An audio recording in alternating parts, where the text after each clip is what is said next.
Hello, everyone, and welcome to day 88 of my 100-day project. I decided to work on a piece of handmade watercolor paper. So I had gotten this 300-pound handmade watercolor paper by New York Central from Jerry's Artorama. And I thought I'd try it out today just to see how it worked. I have a pack of 140-pound as well, but I thought the 300-pound, because it's thicker, might be better for this application. And it's really lovely. Like, I haven't used it yet, so I thought, looking at it, I think it'd be beautiful with watercolor gouache. So my first time using it, I'm using it with these Neoart wax pastels, but immediately, as I took it out of the package, I noticed two things. It's 100% cotton. I believe it's 100% cotton. So it's very soft, but it's also very textured. So it's cold press, bordering on rough. And you can see how much of the texture you can see with these wax pastels. What was really interesting, though, was I had just been doing a demo for a class that I'm teaching tomorrow. And I was, it's okay for what I'm teaching, but I wasn't like super in love with it. So I was a little kind of like, meh.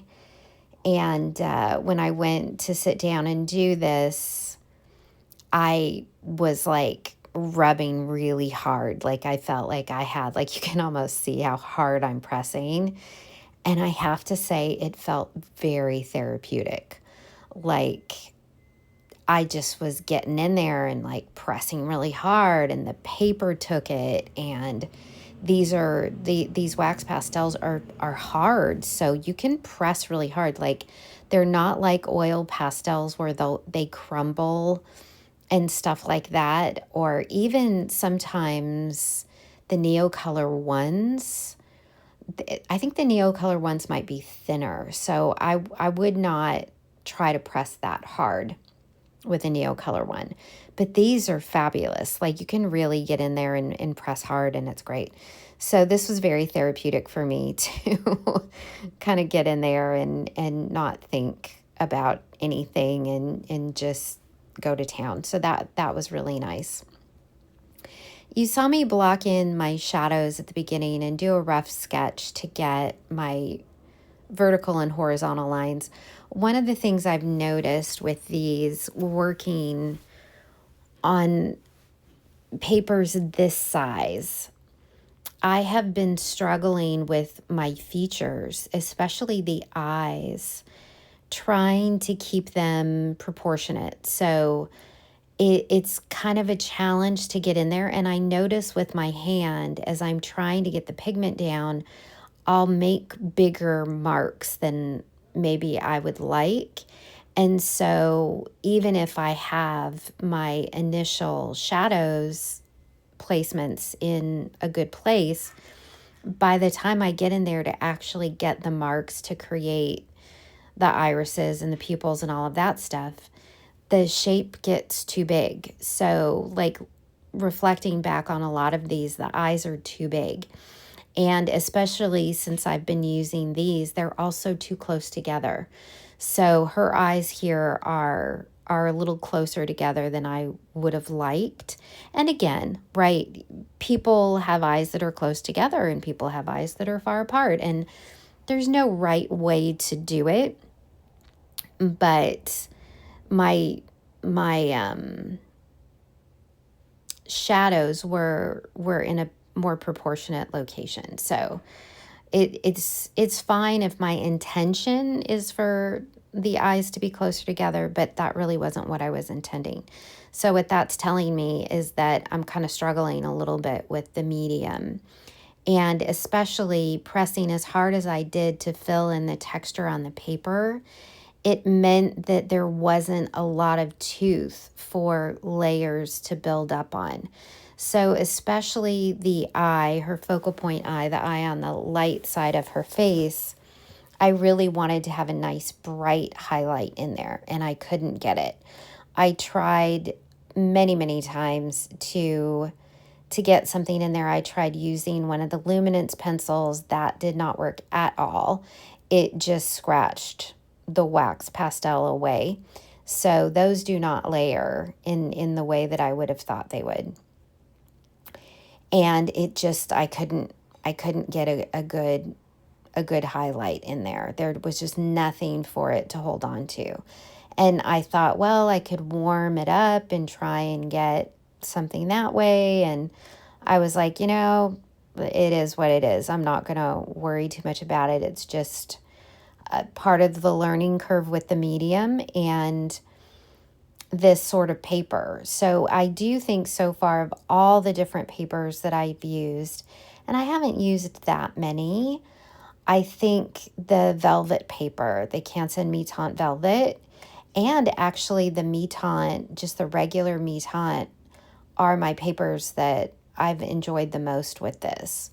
The hot press watercolor was okay. It wasn't great. This was definitely too textured, even though the paper is lovely. It was definitely too textured to really get the layering that I was looking for. If I wasn't doing a lot of layering, it probably would have been fine. There's a lot of parts of this that I really like, and I did use my color shaper to blend in wherever I could to fill in some of those white gaps. But it was just like places like her eye where I needed a lot of detail.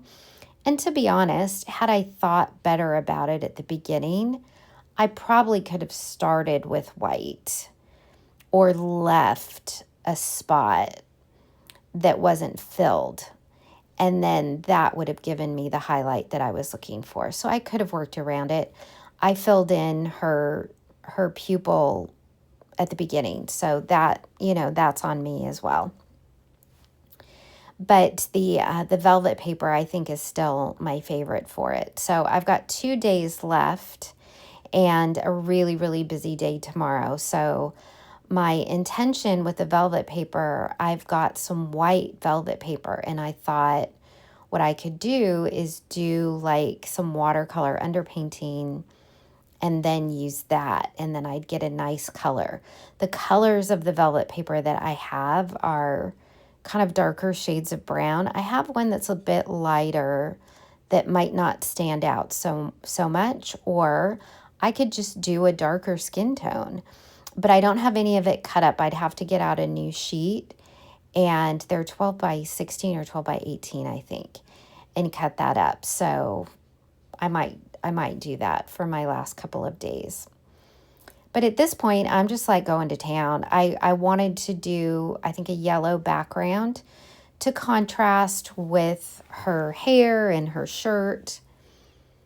And I'm kind of layering up some different colors in the background to make it a little bit more neutral and a little bit lighter. And I put a bunch of color in her hair, and I love it. I think that's probably my favorite part of this whole painting is her hair. And this is where I'm trying one more time to get that white highlight in there. And then what I thought I would do was, it was like pretty obvious that I wasn't going to get a lot of white in that highlight. So it was like, okay, what can I do then to brighten up her face? So I took that white and I added some brighter highlights to different parts in her face. And I think that really helped. It helped sort of bring more dimension. I was using the bismuth white as the lightest light before this, and it gave me some highlights in my values, but not as much as the white did. So I think that really helped, and I liked her a lot more after I did that. So now I'm just trying to make sure that my shadows and my highlights are somewhat level with each other. Trying to fill some stuff in there. At this point, it's always making my darks dark and my lights light. And then I got some stray dark mark in the corner of her nose there. I don't know how that happened, maybe when I was doing something with the color shaper. But there we go. There she is, day 88. Kind of like she's kind of turned a little bit. I kind of like that. And there we go. Thank you all for joining me. I'm tired today. I've been in back-to-back meetings, so bear with me if my energy is a little bit low. But thank you for joining me. Take care of you, and I'll see you in the next one. Thanks. Bye.